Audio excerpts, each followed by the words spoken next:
Friends, welcome back. Bharat ने पैसे मांगे तो शिप भी नहीं रोकेंगे, अब तो सारी हदें पार कर दी। ये क्या भैया न्यूज़ है? चलो देखें, वीडियो शुरू करते हैं। वीडियो शुरू करने से पहले अगर आप चैनल पर नए हो और आपने अभी तक सब्सक्राइब नहीं किया तो जल्दी से पहले सब्सक्राइब के बटन और बेल आइकन को क्लिक कर लो ताकि आपको हमारे सारे न्यू वीडियोस के नोटिफिकेशन मिल जाए जैसे हम अपलोड करें। अगर आपको वीडियो पसंद आता है प्लीज़ लाइक कीजिए। चलिए शुरू करते हैं। इसमें एक न्यूज़ यहाँ पे आई थी कि पहली बार बहुत साल बाद अब पाकिस्तान के ट्रेडिंग शिप्स डायरेक्टली बांग्लादेश जा रहे हैं। देखा, चिटागोंग में कराची से शिप निकला है जो व्यापार कर रहा है, ट्रेड कर रहा है विद बांग्लादेश। देख लो, पाकिस्तान से निकला, कराची से चिटागोंग गया है और बहुत साल बाद अब इनका ट्रेड रूट शुरू हो गया। मतलब अब बांग्लादेश ने शुरू कर दिया ट्रेडिंग विद पाकिस्तान। क्यों बताओ, अब इससे समझ में आ रहा है? और यूनिस आने के बाद ही ये सब हुआ है। वही तो, क्योंकि वहां पे अब ये लोग प्रो पाकिस्तान हो रहे हैं। सोच सकता है कोई कि ये उस देश के साथ जो उनका दुश्मन सबसे कट्टर, जिससे इन्होंने लड़ के आजादी ली, जिन्होंने इनके ऊपर इतने अत्याचार किए, उसके न्यूज आर्टिकल यही आ रहा है कि इतने साल बाद भूल गए हैं जो इन पे अट्रॉसिटीज हुई थी। क्योंकि पाकिस्तान ने इनको कैसा ट्रीट किया था, सब भूल भाल के अब ट्रेड शुरू हो गया यूनिस के अंदर। क्योंकि इतने सालों के अंदर इनके दिमाग खराब करके इनको रेडिकलाइज किया जा रहा था और उसका ये असर हो रहा है कि उस देश से प्रिवेल करता है बस। अब देश नहीं, रिलीजन, इज्जत नहीं रिलीजन हो रहा है। देश नहीं, कुछ नहीं। पुरानी जो लोगों ने स्ट्रगल, जिस जनरेशन पे अत्याचार हुए थे वो बेचारी जनरेशन तो मर गई, वो तो चली गई। और ये नई जनरेशन ग्रैंड बच्चे बचे हैं जिनको याद नहीं आ रहा कि हमारे ग्रैंड पेरेंट्स के साथ क्या हुआ था। वही कट्टर जो सोच वाले वो पैदा हो गए हैं। उनके जो पुराने एंसेस्टर्स होंगे, बाप दादा, वो रो रहे होंगे देखकर कि ये क्या वो कर रहे हैं हमारे आज के। हमारी सारी मेहनत, हमारी सारा जो हमने अपने देश के लिए बलिदान दिया था उसको इन्होंने मिट्टी में मिला दिया है। शर्म आनी चाहिए इनको। तो चलो देखते हैं, वीडियो शुरू करते हैं।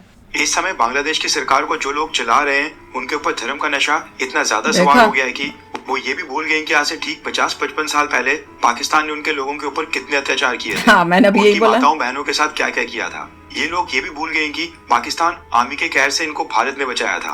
1971 भारत पाकिस्तान युद्ध में भारत की 12,000 कैजुअलिटीज हुई थी, जिसमें से 2,908 जवान वीर गति को प्राप्त हो गए थे और बाकी घायल हुए थे। भारत ने इनके लिए कितना बड़ा बलिदान दिया था। और आज ये हाल है कि भारत जो जो चीजें नहीं चाहता है, बांग्लादेश की इंटरिम गवर्नमेंट एक के बाद एक वही फैसले लेते जा रही है। दरअसल बांग्लादेश में जब तक शेख हसीना प्राइम मिनिस्टर थी तब तक बांग्लादेश और पाकिस्तान के टाइज में कुछ खास मजबूत नहीं थे। लेकिन अब प्रोफेसर मोहम्मद यूनुस ने इसका उल्टा करना स्टार्ट कर दिया है। वो पाकिस्तान के साथ टाइज मजबूत कर रहे हैं जबकि खराब कर रहे हैं। शेख हसीना की गवर्नमेंट के समय बांग्लादेश और पाकिस्तान के बीच जो ट्रेड होता था, यानी जो भी सामान पाकिस्तान और बांग्लादेश एक दूसरे देश को बेचा करते थे, उसके लिए बांग्लादेश और पाकिस्तान के बीच कोई डायरेक्ट शिपिंग रूट नहीं होता था। मालदीव्स या फिर श्रीलंका बीच में एक हब के रूप में काम किया करते थे। इन दोनों देशों के बड़े शिप्स वहां पर सामान लोड और अनलोड करते थे और फिर वहां से ये दोनों देश छोटे शिप्स के थ्रू सामान इंपोर्ट एक्सपोर्ट करते थे। फॉर एग्जाम्पल, अगर बांग्लादेश को पाकिस्तान को कुछ एक्सपोर्ट करना होता था तो वो सामान एक छोटे से शिप में बांग्लादेश से पहले श्रीलंका जाता था और फिर वहां से जो शिप पाकिस्तान के कराची पोर्ट जा रहा होता था उसके ऊपर उसको भेज दिया जाता था। सेम इसी तरह से पाकिस्तान को जो सामान बांग्लादेश भेजना होता था वो पहले मालदीव्स या श्रीलंका जाता था और फिर वहां से छोटे शिप्स के थ्रू बांग्लादेश भेजा जाता था। इस वजह से बांग्लादेश और पाकिस्तान के बीच बायलैटरल ट्रेड भी थोड़ा कम होता था। साल 2023 में बांग्लादेशियों को शर्म आनी चाहिए। बायलैटरल ट्रेड $1 बिलियन से भी कम था। पाकिस्तान ने बांग्लादेश को $700 मिलियन का सामान बेचा था, लेकिन बांग्लादेश ने केवल $74 मिलियन का सामान पाकिस्तान को बेचा था। कहने का मतलब है कि इस ट्रेड से पाकिस्तान को ज्यादा फायदा होता था और बांग्लादेश को ना के बराबर। इसलिए शेख हसीना की सरकार को इससे कोई प्रॉब्लम भी नहीं होती थी, क्योंकि उन्होंने अपनी प्रायोरिटीज में पाकिस्तान को कभी रखा ही नहीं। भारत बंद क्यों नहीं किया पाकिस्तान से? क्योंकि भारत हर संभव मदद कर रहा था। लेकिन ऐसा नहीं है कि पाकिस्तान बांग्लादेश को डायरेक्ट शिपिंग रूट खोलने के लिए प्रेशराइज नहीं कर रहा था, मगर शेख हसीना इसके लिए कभी मानी ही नहीं। लेकिन सारी सिचुएशन अब बदल गई है। रेफरेंस के लिए आपके स्क्रीन के ऊपर आर्टिकल का स्क्रीनशॉट है। न्यूज निकल कर आ रही है कि बांग्लादेश और पाकिस्तान के बीच अब डायरेक्ट शिपिंग रूट की भी शुरुआत हो गई है। पिछले कल पाकिस्तान के कराची पोर्ट से कार्गो शिप डायरेक्टली बांग्लादेश के चिट्टागोंग पोर्ट तक पहुंचा है। इस कार्गो शिप की कैपेसिटी 2300 स्टैंडर्ड कंटेनर्स कैरी करने की है, यानी कि एक बड़ा कार्गो शिप है। आज के बाद बांग्लादेश और पाकिस्तान को इंपोर्ट एक्सपोर्ट करने के लिए श्रीलंका या फिर मालदीव जैसे किसी भी तीसरे देश की मदद नहीं लेनी पड़ेगी। खास बात यह है कि इस चिट्टागोंग पोर्ट को डेवलप करने में भारत सरकार ने भी बांग्लादेश की मदद की थी। बांग्लादेश की इंटरिम गवर्नमेंट और प्रोफेसर मोहम्मद यूनुस का कहना है कि पाकिस्तान के साथ डायरेक्ट शिपिंग रूट खोलने से उनके ट्रेडर्स को आसानी होगी और कम समय के अंदर गुड्स एक दूसरे देश को भेजे जा सकेंगे। पाकिस्तान कई सालों से बांग्लादेश की सरकार को रिक्वेस्ट कर रहा था। भारत के चलते शेख हसीना मानी नहीं, लेकिन प्रोफेसर मोहम्मद यूनुस ने आते फैसला कर लिया। वैसे इसमें हैरान होने वाली भी कोई बात नहीं है, क्योंकि बांग्लादेश और पाकिस्तान के बीच इस तरह के फैसले आगे भी देखने को मिल सकते हैं, क्योंकि इंटरिम गवर्नमेंट का गठन होने के बाद प्रोफेसर मोहम्मद यूनुस ने शहबाज शरीफ के साथ तुरंत ही फोन कॉल के ऊपर बातचीत की थी। और यूनाइटेड नेशन जनरल असेंबली के लिए जब वो अमेरिका के न्यूयॉर्क गए थे, वहां पर भी उन्होंने पाकिस्तानी प्राइम मिनिस्टर शहबाज शरीफ के साथ मुलाकात की थी।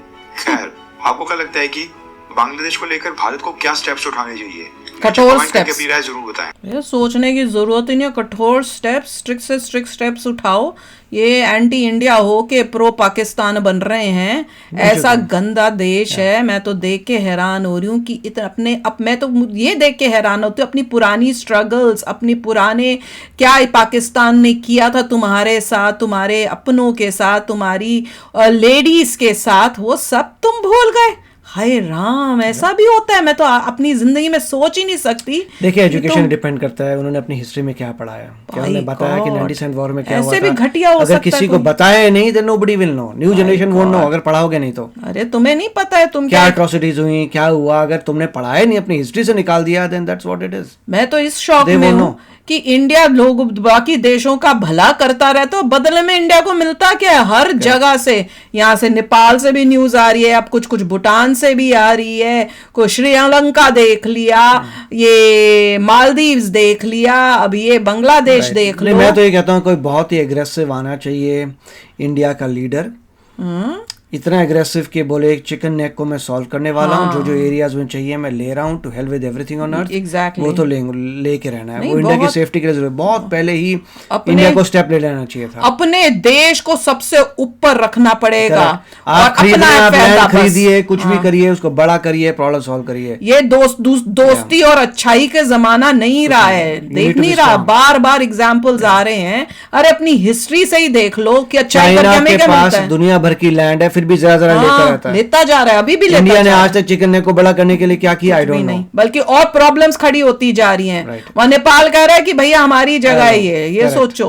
वहां पे अभी तो कल को भूटान ने भी शुरू कर देना है, जिसके साथ अभी अब हमको लगता है बड़े अच्छे। वी हैव टू बी, और ये अच्छाई का जमाना नहीं है। पूरा बिजनेसमैन बन के अपने देश को सबसे ऊपर रखो।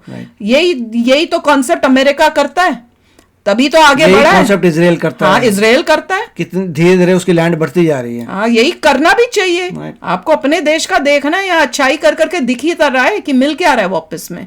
ये मिल रहा है आपको कि धोखाधड़ी हिस्ट्री में हम लोगों ने अपने सोल्जर्स भेजे, सब किया। कितने हमारे सोल्जर्स जो होंगे वो भी वीर गति को प्राप्त होंगे इनकी लड़ाई के लिए। छोटी मोटी कंट्रीज के ट्रेड से ज्यादा मिलता नहीं, हमें क्या मिलना है? ट्रेड करना है बड़ी बड़ी कंट्रियों से करो और अपने आप को इतना ताकतवर बनाओ, अपना मिलिट्री वाइज भी और एरिया वाइज भी अपने को इतना सिक्योर करो कि ये छोटी छोटी कंट्रियां डरें। नहीं तो सोचो यार, छोटी छोटी सी कंट्रियां हमारे से उलझ रही हैं, इतनी हिम्मत कैसे हो रही है इनकी यार। तो चलो आप भी शेयर करना अपने थॉट्स। चलते हैं, मिलेंगे नेक्स्ट वीडियो में बहुत ही जल्द। Till then take care and bye bye. तो अगर आप मेरे इस चैनल पे नए हो तो जल्दी से सब्सक्राइब के बटन को हिट करो और बेल आइकन को क्लिक करो, ताकि आपको मेरा जब नया वीडियो मैं लगाऊं आपको उसके बारे में जल्दी से पता चल जाए।